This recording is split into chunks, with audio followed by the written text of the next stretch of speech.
രാഹുലിന്റെ അറസ്റ്റിൽ അമിത്ഷായുടെ വരവ് മുങ്ങി.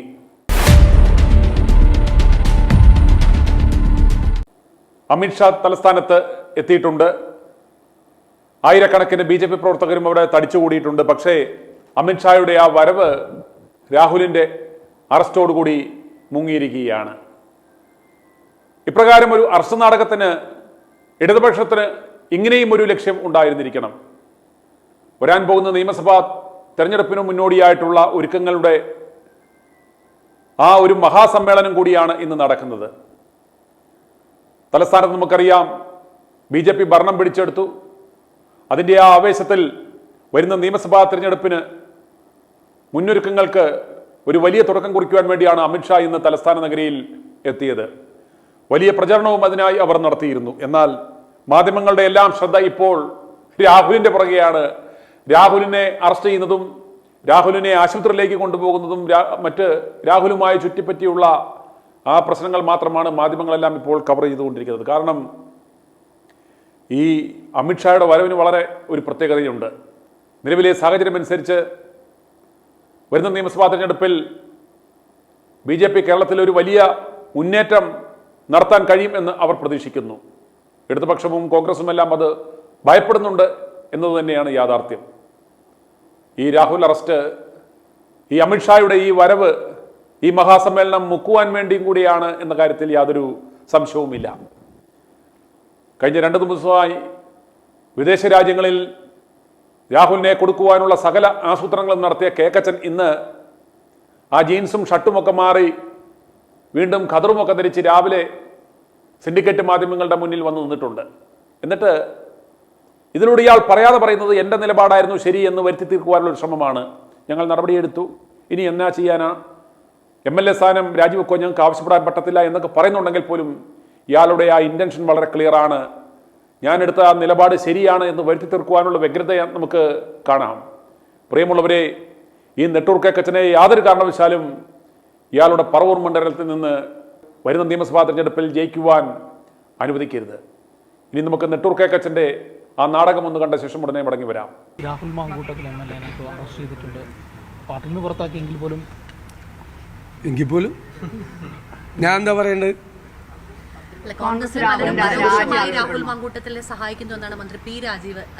അതിനൊന്നും ഞാൻ മറുപടി പറയാനില്ല. അതിനൊന്നും മറുപടി പറയാനില്ല. ഞങ്ങൾ എടുത്തതുപോലെ ഒരു നടപടി ആരെടുത്തിട്ടുണ്ട്? ആദ്യം ഒരു പരാതി പോലും കിട്ടുന്നതിന് മുമ്പ് സസ്പെൻഡ് ചെയ്തു. പിന്നീട് KPCC പ്രസിഡന്റ് പരാതി കിട്ടിയപ്പോൾ പാർട്ടിയിൽ നിന്ന് പുറത്താക്കി. മന്ത്രി രാജീവിനോട് പോയി സ്വന്തം പാർട്ടിയിൽ എത്ര പേരുണ്ടെന്നൊന്ന് അന്വേഷിക്കാൻ പറഞ്ഞു. MLA സ്ഥാനം രാജിവെക്കണമെന്ന് കോൺഗ്രസ് ആവശ്യപ്പെടും. അത് ഞങ്ങൾക്ക് ആവശ്യപ്പെടാനുള്ള അധികാരം ഞങ്ങൾക്കില്ലല്ലോ. ഞങ്ങളുടെ പാർട്ടിയിലല്ലല്ലോ അദ്ദേഹം. ഞങ്ങളുടെ പാർട്ടിയിലല്ലല്ലോ, പുറത്തല്ലേ. ഞങ്ങളെങ്ങനെയാണ് ആവശ്യപ്പെടുന്നത്?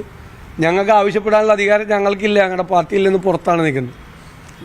അയോഗ്യനാക്കാനുള്ള ഒരു നിയമോപദേശം തേടുന്നു സ്പീക്കർ പറഞ്ഞിട്ടുണ്ട്. അയോഗ്യനാക്കാൻ അല്ല, അതൊക്കെ നിയമപരമായ ഏത് വഴികളിലൂടെ പോകുന്നതിനും നിയമത്തിന്റെ വഴിക്ക് പോകും. ഈ കാര്യത്തിലൊക്കെ എൻ്റെ നിലപാട് കേരളത്തിലെ ഓരോ കുഞ്ഞുങ്ങൾക്കും അറിയാലോ. പിന്നെ നിങ്ങൾ എന്തിനാ എന്നോട് ചോദിക്കുന്നത്?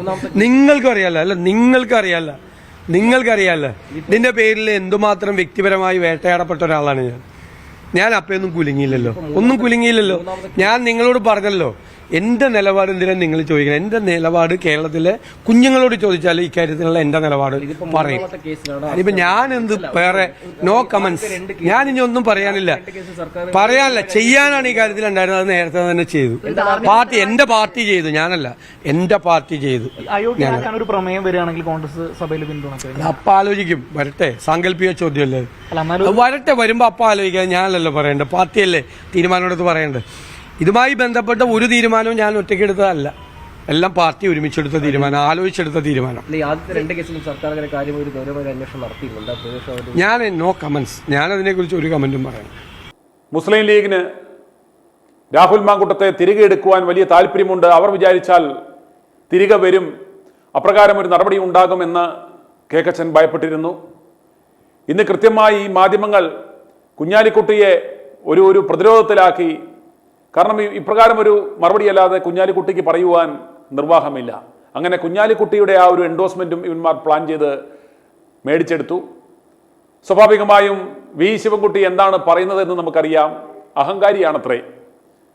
കാരണം പിണറായി വിജയനെ ഡാ വിജയ എന്ന് മുഖത്ത് നോക്കി വിളിക്കുവാൻ ധൈര്യം കാണിച്ച ആളാണ്. അത് മാത്രമല്ല, ഇത്രയും പ്രതിസന്ധികളുണ്ടായി, ആ പ്രതിസന്ധികൾക്കിടയിൽ നിൽക്കുമ്പോൾ പോലും അദ്ദേഹം ഫേസ്ബുക്ക് കുറിപ്പ് ഇട്ടതുപോലും ലക്ഷങ്ങളാണ് കണ്ടത്. നമുക്കറിയാം, തോൽവിയാണല്ലോ ക്യാപ്റ്റ, അണികൾ ലൈഫ് ജാക്കറ്റ് പോലും ഇല്ലാതെ വെള്ളത്തിലേക്ക് ചാടുകയാണല്ലോ എന്നിട്ട ആ പോസ്റ്റ് ഞാൻ ആദ്യമേ പറഞ്ഞു, ലക്ഷക്കണക്കിന് ആളുകളാണ് കണ്ടത്.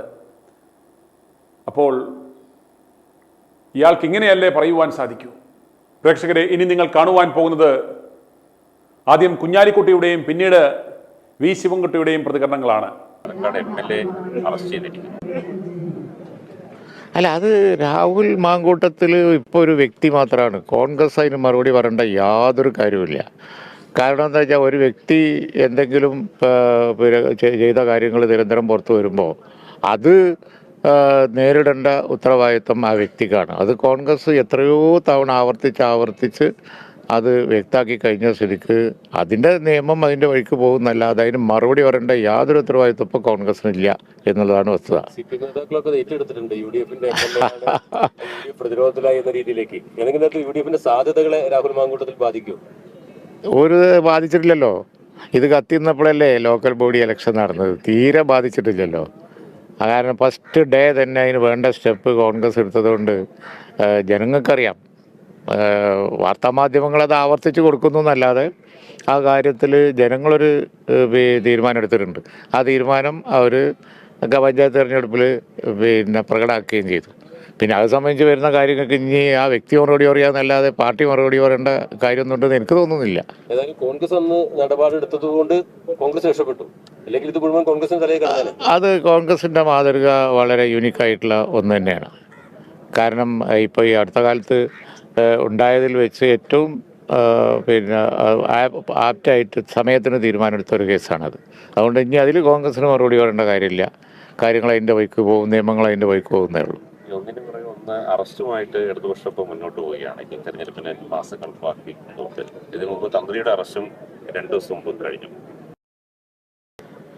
അല്ല, ഇപ്പൊ ഈ ശബരിമല വിഷയത്തിൽ ജനവികാരം എന്താണെന്ന് പ്രകടമായതാണല്ലോ.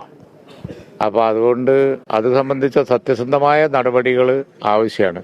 കേസിൻ്റെ മെറിറ്റിൽ കയറി ഞാൻ അഭിപ്രായം പറയുന്നില്ല.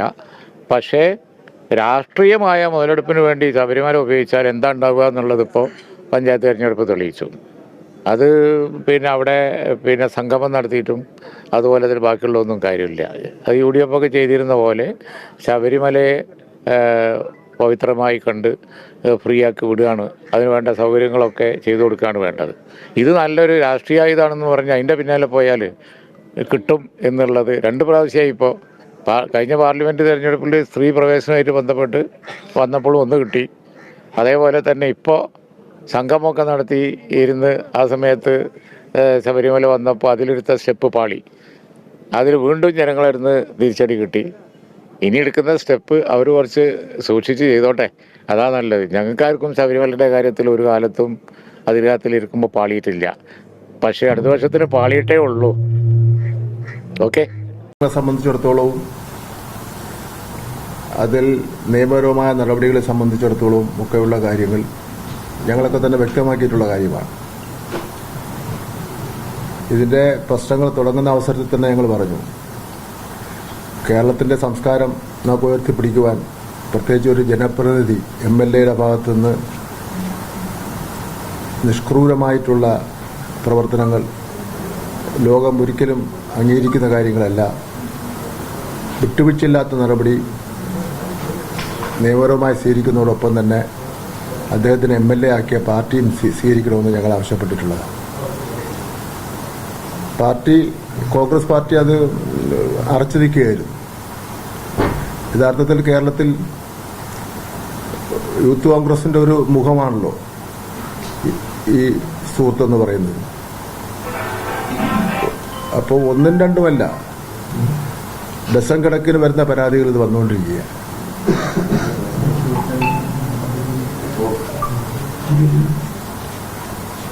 ഇനിയെങ്കിലും അദ്ദേഹം ഈ സ്ഥാനത്തിരുന്നു കൊണ്ട് ഈ കാര്യങ്ങൾ ചെയ്യുവാനും ചെയ്ത കാര്യങ്ങളെ പ്രൊട്ടക്ഷൻ സ്ഥാനം ഒരു മറയായി മാറാതിരിക്കുന്നതിന് വേണ്ടിയുള്ള നടപടി കോൺഗ്രസ് സ്വീകരിക്കേണ്ടതാണ്. എന്തായാലും നിയമത്തിന്റെ വഴിക്കുള്ള കാര്യങ്ങളുമായി മുന്നോട്ട് പോവുകയാണ്. നിയമപരമായുള്ള നടപടികൾ മുന്നോട്ട് പോകുന്നു. ഇപ്പോഴും കോൺഗ്രസ് ക്യാമ്പുകളിൽ നിന്ന് നല്ല പിന്തുണ ഇദ്ദേഹത്തിന് കിട്ടുന്നു എന്നുള്ളതാണ് നമുക്ക് ലഭിക്കുന്ന വിവരങ്ങൾ. അതല്ലെങ്കിൽ ഇത്രയധികം കുറ്റകൃത്യങ്ങൾ ചെയ്ത ഒരു കുറ്റവാളി MLA സ്ഥാനം വഹിച്ചുകൊണ്ട് MLA ഓഫീസിലും അതുപോലെ തന്നെ മറ്റ് ആക്ടിവിറ്റീസിലുമൊക്കെ തന്നെ പങ്കെടുക്കാൻ വേണ്ടി പോകുന്നത് നമുക്ക് സംശയം ഉളവാക്കുന്നതാണ്. പക്ഷേ കേരളത്തിന്റെ ജനങ്ങളുടെ സമാധാനവും മനസാക്ഷിയാണ് കോൺഗ്രസ് മനസ്സിലാക്കേണ്ടത്. ഇത്രയും പ്രശ്നം ഉണ്ടായിട്ട് പോലും അതിനുശേഷം പൊതുപരിപാടിയിൽ പങ്കെടുത്തിട്ട് പോലും ഒരു പ്രകോപനം ഉണ്ടാക്കുന്നതിന് വേണ്ടി കേരളത്തിലെ ജനങ്ങൾ തയ്യാറായിട്ടില്ല. എന്തായാലും വളരെ വളരെ മോശമാണ്. കോൺഗ്രസ് തന്നെയാണ് ഇക്കാര്യത്തിൽ ഇതിന്റെ ഉത്തരവാദിത്വം ഏറ്റെടുക്കേണ്ടത്. ഗവൺമെന്റ് എന്നുള്ള നിലയിൽ ചെയ്യാൻ കഴിയുന്ന കാര്യങ്ങൾ മുഴുവൻ ചെയ്തിട്ടുണ്ട്. ഗവൺമെന്റിനെ സംബന്ധിച്ചിടത്തോളം ഒരു കാര്യമുണ്ട്. ബഹുമാനപ്പെട്ട മുഖ്യമന്ത്രി പിണറായി വിജയൻ അധികാരത്തിൽ വന്നതിന് ശേഷം ഒരുപാട് കേരളമാകെ അറിയപ്പെടുന്ന, രാജ്യമാകെ അറിയപ്പെടുന്ന കുറ്റകൃത്യങ്ങൾ ചെയ്തതിന്റെ പേരിലുള്ള അറസ്റ്റ് നടന്നിട്ടുണ്ട്. പക്ഷേ ഇന്ത്യയിലെ മറ്റൊരു സംസ്ഥാനത്ത് നടക്കാത്ത നിലയിലുള്ള നിയമ നടപടികൾ മുഖം നോക്കാതെ തന്നെ പോലീസ് നിർവഹിക്കുന്നതിന് വേണ്ടി തയ്യാറായിട്ടുണ്ട്. ഉദാഹരണം, ബിഷപ്പ് ഫ്രാങ്കോ മുളയ്ക്കൽ, അദ്ദേഹത്തിനെ അറസ്റ്റ് ചെയ്തിരുന്നു. നടൻ ദിലീപിനെ അറസ്റ്റ് ചെയ്തു. തന്ത്രി കണ്ടേരു രാജീവിനെ അറസ്റ്റ് ചെയ്തു. രാഹുൽ മാങ്കൂട്ടത്തിനെ അറസ്റ്റ് ചെയ്തു. PC ജോർജിനെ അറസ്റ്റ് ചെയ്തു. മോൻസൺ മാവുങ്കലിനെ അറസ്റ്റ് ചെയ്തു. മഞ്ചേശ്വരം മുൻ MLA അറസ്റ്റ് ചെയ്തു. രാഹുൽ ഈശ്വറിനെ അറസ്റ്റ് ചെയ്തു. ഇതൊന്നും ഒരു സംരക്ഷണവും, എത്ര വലിയവനായിരുന്നാലും എത്ര സ്വാധീനമുള്ള വ്യക്തിയായിരുന്നാലും കുറ്റം ചെയ്തിട്ടുണ്ടെങ്കിൽ ഒരു സംരക്ഷണം കിട്ടില്ല എന്നുള്ള തെളിവായിരുന്നു ഈ 9.5 വർഷക്കാലം ബഹുമാനപ്പെട്ട മുഖ്യമന്ത്രി പിണറായി വിജയന്റെ നേതൃത്വമുള്ള ഗവൺമെന്റ് സ്വീകരിച്ചിട്ടുള്ളത്. ആഭ്യന്തര വകുപ്പ് മന്ത്രി എന്നുള്ള നിലയിലും പിണറായി വിജയന്റെ നിലപാട് ഇക്കാര്യത്തിൽ ഏറ്റവും പ്രധാനപ്പെട്ട കാര്യമാണ്. ഇത്രയും സമൂഹത്തിൽ സ്വാധീനവും അതുപോലെ തന്നെ ബന്ധവുമുള്ള വ്യക്തികൾ ഉണ്ടായിട്ട് പോലും അത് അവർ നിയമത്തിന്റെ മുന്നിൽ കൊണ്ടുവരുമെന്നുള്ള നിലപാടാണ് സ്വീകരിച്ചിട്ടുള്ളത്. ഇന്ത്യയിലെ ഏതെങ്കിലും ഒരു മറ്റു സംസ്ഥാനത്ത് ഇതേ രൂപത്തിലുള്ള നടപടികൾ ഒരു മുഖ്യമന്ത്രി സ്വീകരിച്ചായിട്ട് നമുക്ക് ചൂണ്ടിക്കാണിക്കാൻ വേണ്ടി പറ്റും. അതൊരു വികസന പ്രവർത്തനങ്ങളുടെ കാര്യത്തിൽ റെക്കോർഡാണ് എന്ന് പറയുന്നതോടൊപ്പം തന്നെ, വികസന പ്രവർത്തനങ്ങളുടെ കാര്യത്തിൽ കേരളം മാതൃകയാണെന്ന് പറയുന്നതോടൊപ്പം തന്നെ, കുറ്റകൃത്യങ്ങൾ ആര് ചെയ്തു കഴിഞ്ഞാലും, ഏത് വമ്പൻ ചെയ്തു കഴിഞ്ഞാലും പിണറായി വിജയന്റെ നേതൃത്വത്തിലുള്ള ഗവൺമെന്റിന്റെ മുന്നിൽ ആൾ കുറ്റവാളിയാണെങ്കിൽ അത് നിയമത്തിന് മുന്നിൽ കൊണ്ടുവരുന്ന നിഷ്പക്ഷമായിട്ടുള്ള നിലപാടാണ് സ്വീകരിച്ചിട്ടുള്ളത്. അത് കേരളത്തിൽ ഇതൊരു തെരഞ്ഞെടുപ്പ് പ്രചരണമായിട്ട് പറയുന്നതല്ലല്ലോ. ഇതെല്ലാം നടന്ന സംഭവങ്ങളാണല്ലോ. നടന്ന സംഭവങ്ങൾ കേരളത്തിലെ ജനങ്ങൾ ഒട്ടും മറന്നിട്ടില്ലല്ലോ. അത് വീണ്ടും ഓർമ്മപ്പെടുത്തിയെന്ന് മാത്രമേ ഉള്ളൂ. രാഹുൽ മാങ്കൂട്ടത്തിന്റെ കാര്യം കോൺഗ്രസിനോട് ചോദിക്കുമ്പോൾ പുറത്താക്കിയല്ലോ, കൂടുതലൊന്നും തങ്ങൾക്ക് പറയാനില്ല എന്നുള്ള നിലപാടാണ് ആദ്യഘട്ടം മുതൽ സ്വീകരിക്കുന്നത്. ഒരിക്കൽ പോലും അങ്ങനെ ഒരു പുറത്താക്കിയെങ്കിൽ പോലും മറ്റൊന്നും തള്ളി പറയുന്ന രീതിയിലുള്ള ഒരു പ്രതികരണവും ആരുടെയും ഭാഗത്തുനിന്നും ഉണ്ടാകുന്നില്ല. ചോദിക്കുമ്പോഴൊക്കെ പുറത്താക്കിയല്ലോ എന്ന് മാത്രമാണ് പറയുന്നത്. ആ സസ്പെൻഷൻ പോലും ഇത്ര കാലത്തെ ഒരു സസ്പെൻഷൻ എന്ന് പറയാൻ പോലും അവർ തയ്യാറാണ്. ഇത് കോൺഗ്രസിന്റെ ഉന്നതങ്ങളിലുള്ള ആൾക്കാരും, ഉന്നതങ്ങളിലുള്ള ആൾക്കാരത്തെ നയപരമായി തീരുമാനിക്കേണ്ട, സംഘടനാപരമായി തീരുമാനിക്കേണ്ട ആൾക്കാരും രാഹുൽ മാങ്കൂട്ടവുമായി ഉള്ള ഒരു കൂട്ടുകച്ചവടമാണ്. കൂട്ടുകച്ചവടം എന്ന് പറഞ്ഞാൽ ഉദ്ദേശിക്കുന്നത് വെച്ചാൽ ഒരു പരസ്പര ധാരണയാണ്. അല്ലെങ്കിൽ പിന്നെ രാജീവ് നടപടി ഈ പറഞ്ഞതുപോലെ നടപടി സ്വീകരിച്ചു എന്ന് പറഞ്ഞു. എന്ത് നടപടിയാണെന്ന് വ്യക്തമാക്കിയിട്ടില്ല. എന്ന് മാത്രമല്ല, നടപടി സ്വീകരിച്ചാലും കോൺഗ്രസിന്റെ നേതൃത്വത്തിന് MLA സ്ഥാനം രാജിവെക്കണമെന്ന് പറഞ്ഞാൽ രാജിവെക്കാതിരിക്കുമോ? അപ്പൊ ഇത് കോൺഗ്രസിന്റെ ഒരു മുഖമാണ്. അതാണ് ഞങ്ങൾ പറയുന്നത്. കേരളത്തിലെ ജനങ്ങൾ മനസ്സിലാക്കേണ്ടത് കോൺഗ്രസ് ഇതൊരു വ്യക്തിപരമായ കാര്യമാണെന്ന് കണ്ടാൽ തന്നെയും ഇത് കോൺഗ്രസിന്റെ ഒരു മുഖമാണ്. ഈ സ്ഥാനമാനങ്ങളിൽ ഇരുന്നുകൊണ്ടാണല്ലോ ഈ കാര്യങ്ങൾ ചെയ്തത്. പുറത്തു വരുന്ന വിവരങ്ങൾ അനുസരിച്ചാണെങ്കിൽ വളരെ ഞെട്ടിക്കുന്ന വിവരങ്ങളാണ്. യുവതിയുടെ കയ്യിൽ കിടന്ന ഇപ്പോൾ അറസ്റ്റ് ചെയ്ത കേസിൽ യുവതിയുടെ കയ്യിൽ കിടന്ന ആഡംബര വാച്ച് ഊരി വാങ്ങി, ആഡംബര ഷൂസ് ഊരി വാങ്ങി, ആഡംബര ഫ്ളാറ്റ് വാങ്ങി നൽകുവാൻ നിർബന്ധിപ്പിച്ചു. ഇങ്ങനെയൊക്കെയുള്ള എത്ര ഭീകരമാണ്, എത്ര പൈശാചികമാണ്, എത്ര മനുഷ്യത്വരഹിതമാണ്, എത്ര അഹങ്കാരത്തോടുകൂടിയാണ് ഈ കാര്യങ്ങൾ ചെയ്തുകൊണ്ടിരിക്കുന്നത്. ആരുടെ പിൻബലത്തിലാണ് ഇത് ചെയ്തുകൊണ്ടിരിക്കുന്നത്? ഇത്തരം അഹങ്കാരത്തോടു കൂടി എല്ലാവരെയും നിയമത്തെ വെല്ലുവിളിക്കുന്നു, ഒരു ഗവൺമെന്റിനെ വെല്ലുവിളിക്കുന്നു, ഒരു രാഷ്ട്രീയ പാർട്ടിയെ വെല്ലുവിളിക്കുന്നു. ഇതെല്ലാം നടത്തുന്നതിന് ആരുടെ പിന്തുണയാണുള്ളത്? കോൺഗ്രസിന്റെ പിന്തുണ തന്നെയാണ് ഉള്ളത്. കാരണം കർശനമായ നടപടിയിലേക്ക് ഇനിയും പോകുന്നതിന് വേണ്ടി കോൺഗ്രസ് രാഹുൽ മാങ്കൂട്ടത്തെ ഭയപ്പെടുന്നു എന്നുള്ളതാണ് ഇതിലെ ഏറ്റവും പ്രധാനപ്പെട്ട പ്രശ്നം. വന്ന കേസുകളെല്ലാം സമാന സ്വഭാവമുള്ളതാണ്. തിരുവനന്തപുരത്തെ ആയാലും അതായത് ബലാത്സംഗം, ഒപ്പം ഗർഭചിത്രം. അപ്പോൾ ഇത്തരം ഒരു മാനസിക വിഭ്രാന്തിയുള്ള ഒരാളായി മാറുകയാണ്. അല്ല, അതിപ്പോ ഞാനൊരു സൈക്കോളജിസ്റ്റിനെ പറയാൻ പറ്റുള്ളൂ. അത്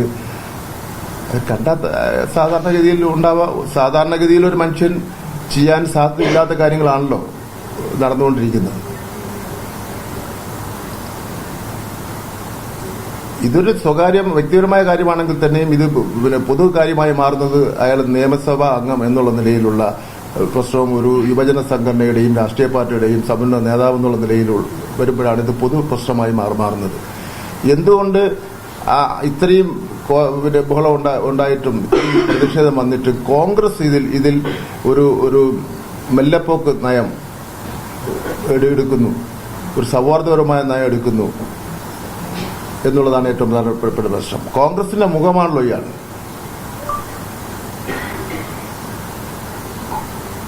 ഇപ്പോ ഇത് ഏതെങ്കിലും ഇടതുപക്ഷ ജനാധിപത്യ പ്രസ്ഥാനത്തിൽപ്പെട്ട ആൾക്കാരുമായി ബന്ധപ്പെട്ട വിഷയമായിരുന്നെങ്കിൽ ചില മാധ്യമങ്ങൾ എന്തായിരുന്നു ഇവിടെ ആഘോഷം? ക്രിസ്മസും ഓണാഘോഷവും റംസാനും എല്ലാം കൂടെ ഒരുമിച്ച് ആഘോഷിച്ചത്.